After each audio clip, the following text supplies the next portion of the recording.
Bonjour, le e-Torpedo vous présente aujourd'hui René Balme, maire de Grigny. Bonjour René. Bonjour Franca. René, tu es maire de Grigny depuis combien de temps? Depuis 1992. Tu as décidé de te présenter aux législatives. Oui. Pourquoi? J'ai des idées antilibérales à défendre et je trouve qu'elles ne sont pas tellement portées au niveau du Parlement. Donc c'est la raison pour laquelle je me suis présenté sur la 11e circonscription, soutenu donc par José Bové et les collectifs antilibéraux. Quelles seront les grandes lignes de ton programme? Eh bien, ça sera les grandes lignes des collectifs antilibéraux, donc les 125 propositions à porter à l'Assemblée nationale, à défendre, et je pense qu'on sera nombreux. Et ici d'ailleurs, tu as été un petit peu un précurseur avec les participatives. La démarche participative, nous, je le dis souvent parce que c'est un peu vrai, puisqu'à l'époque, on faisait de la démocratie participative sans le savoir, personne n'en parlait. Donc on ne savait pas que ça s'appelait encore démarche participative, mais on le faisait et on continue à le faire. On a commencé dans les années 95. Et depuis 2 ans, on élabore le budget investissement de manière participative. Et cette année, les habitants ont eu à décider de l'utilisation de 1 300 000 € en ce qui concerne les investissements. Et c'est eux qui ont fait le budget investissement, ce n'est pas les élus. Comment tu vois cette démocratie au niveau national, participative au niveau national? Est-ce que c'est quelque chose de viable?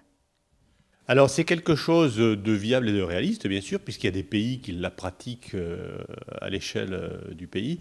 Moi, ce que je propose, c'est que la démarche participative, elle soit inscrite dans la Constitution pour qu'on la rende obligatoire. Bon, aujourd'hui, on est dans une démarche représentative, les élus représentant le peuple.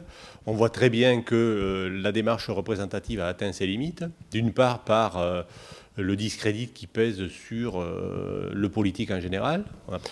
Donc aujourd'hui, je pense qu'il est temps de passer à une vitesse supérieure. Et pour moi, l'aboutissement de la démocratie, c'est la démocratie participative telle qu'on la met en œuvre sur la commune de Grigny et telle qu'on pourrait la mettre en œuvre au niveau national. Je pense qu'il faut y aller et c'est à ce prix-là qu'on sauvera la démocratie.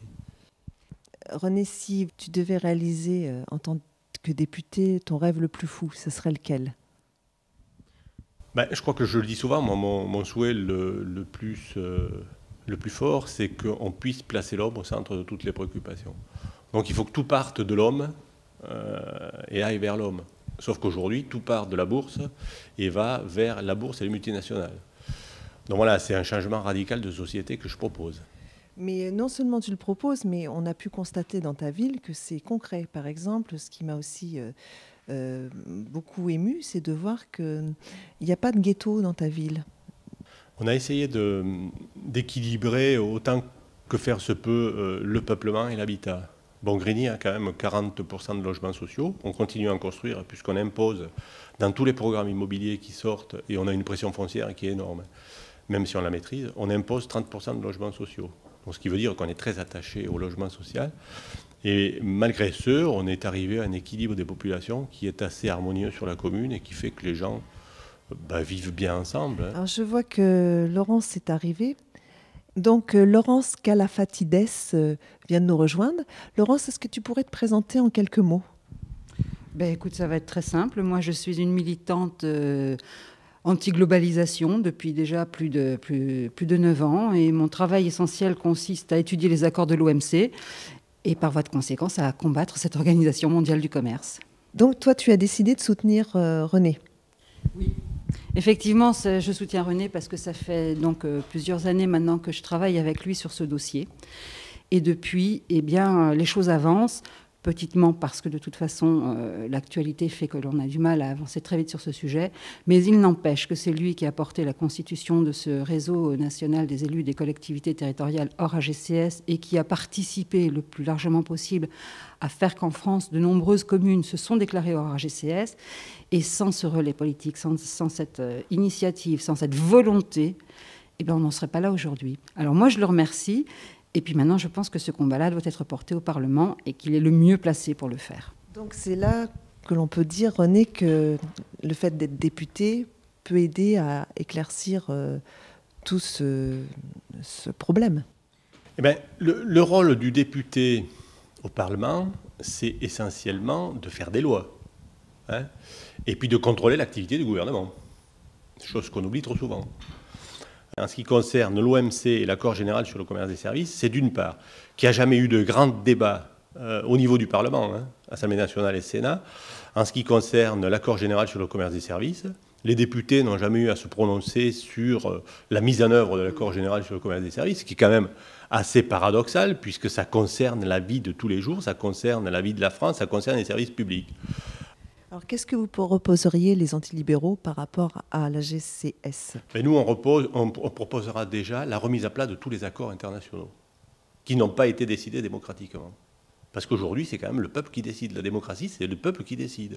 Ce n'est pas les énarques, ce n'est pas l'Organisation mondiale du commerce, qui est une organisation où personne n'est élu et qui représente essentiellement les grands groupes financiers et les grandes entreprises. Ce n'est pas à eux de diriger la planète, c'est au peuple à diriger, à prendre en main son destin.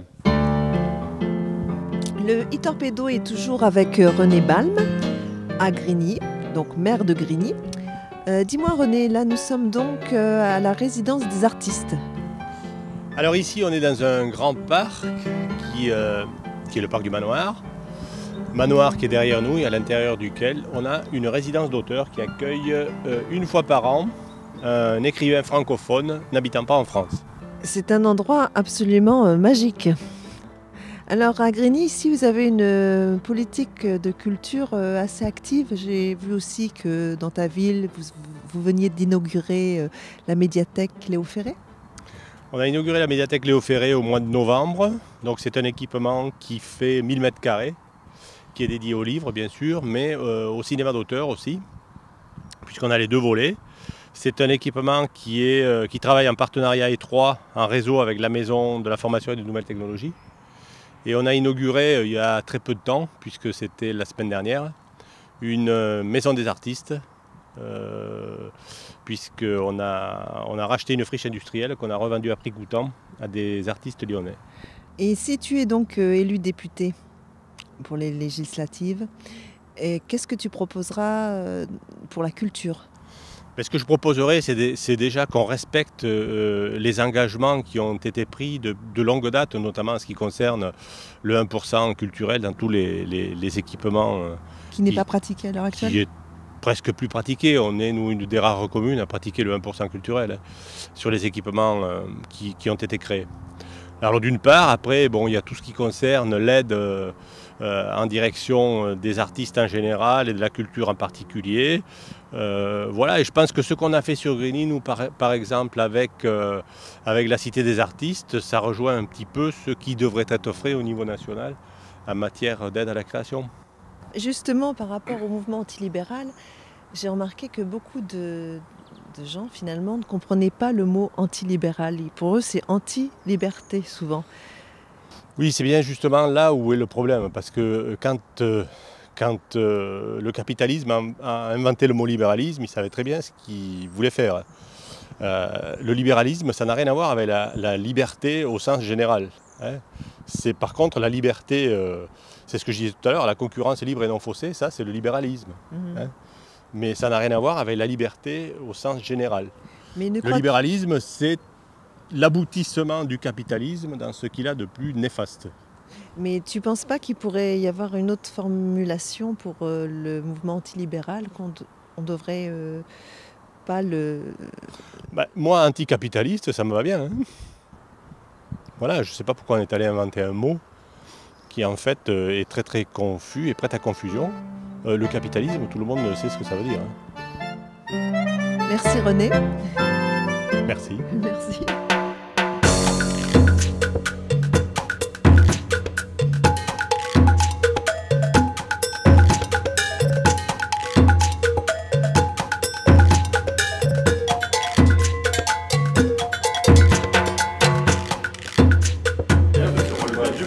Nous sommes au comptoir de la Bourse où René Balme, maire de Grigny, est interviewé par Lyon Première. Je pense qu'on ne va pas être d'accord.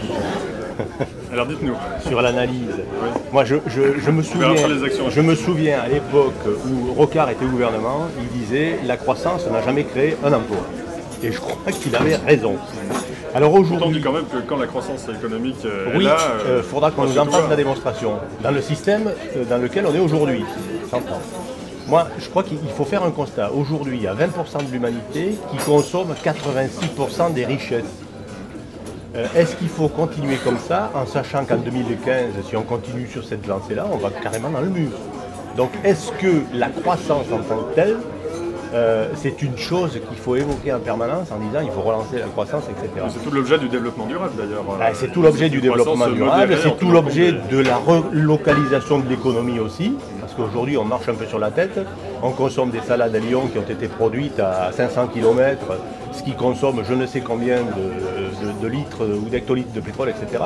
Donc je pense qu'avant de parler de relancer la croissance, il faudrait se poser la question de dans quelle société on souhaite vivre, comment on organise la société. Et nous, on est pour une rupture franche avec le libéralisme et le capitalisme qui nous permettait peut-être d'envisager autre chose qui ne passe pas forcément par la croissance et par la consommation inconsidérée des ressources naturelles de notre pays. Donc si je vous comprends bien, c'est une réflexion plus globale finalement, au-delà même de la notion de travail, c'est vraiment reformater la société. Il me semble, parce qu'à mon avis, il ne sert à rien de relancer une économie pour dans 10 ans aller droit dans le mur et se dire, ben voilà, on est devant le mur, qu'est-ce qu'on fait? On a consommé la plupart de nos richesses économiques, on a consommé la majorité du pétrole, il ne nous reste plus rien, comment on fait? Voilà. Donc moi je pense que la réflexion, il faut l'avoir très en amont et je ne suis pas persuadé que l'avenir de notre société passe par la croissance.